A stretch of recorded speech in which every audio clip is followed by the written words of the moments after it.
असेल तर निश्चितपणाने आपण ते करण्याचा प्रयत्न करू. तुम्ही मुद्दा काढला तो एकदम बरोबर काढला. ते काही लोक आहे ना चमको आहे, ते त्यांना माहिती होतं 28 तारखेला हे डिक्लेअर करणार आहे आपण कृषी अधिकारी आणि कलेक्टरच्या मीटिंगमध्ये.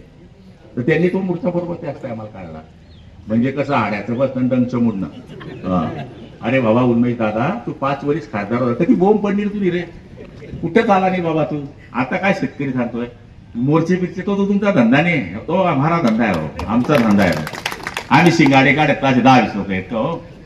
बच्चू भाऊ म्हणले की गुलाबराव पाटलाच्या घरी मोर्चाकडे तू येणार काका, पाहिजे इथं देख तू ही जाव एक सगळा गावमा.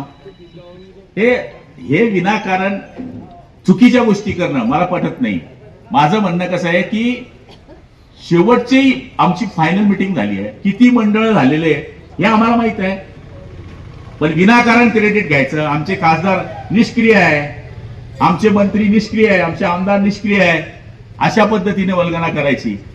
मला तरी असं वाटतं की जेडीसीसी मार्फत हे का नाही बोलले की जळगाव जिल्ह्यामध्ये लोकप्रतिनिधी जेडीसीसी मार्फत पहिली आपली बँक आहे की विना व्याजाने कर्ज देते. हे का बोलत नाही हे लोक? शेतकऱ्यांना लुटताय हे बोला ना. मी भाऊसाहेबांना हे सांगणार आहे की आज कार्यक्रमाला नाही आहे की पहिली आपली जिल्हा मध्यवर्ती बँक आहे की जी बँक शेतकऱ्याला माझ्या माहितीप्रमाणे 3 लाखाला बिना व्याजाने पैसे देते, 0 व्याज.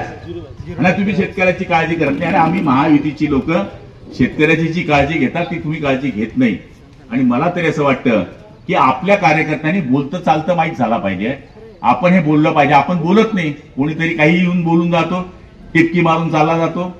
त्यामुळे जे चालतंय ते चालतंय. काल मी ज्या एरियामध्ये गेलो, पाचोरा, मुक्ताईनगर, आम्ही जवळपास 25 गावं काल सकाळी 8 वाजेपासून रात्री 10 वाजेपर्यंत फिरलो. काही तुम्ही पण आज जाताय. इतकं भयानक नुकसान आहे. तर तिथे काही सर्कलमध्ये ओळे दुष्काळ व्हावे. आमच्या एरियामध्ये पण ती स्थिती आहे, आमच्या एरियामध्ये पण ती स्थिती आहे. तर तुम्हाला पण आणि मला पण लोकसभेच्या या मतदारसंघामध्ये जिथे जिथे जे सर्कल डॅमेज झाले आहे,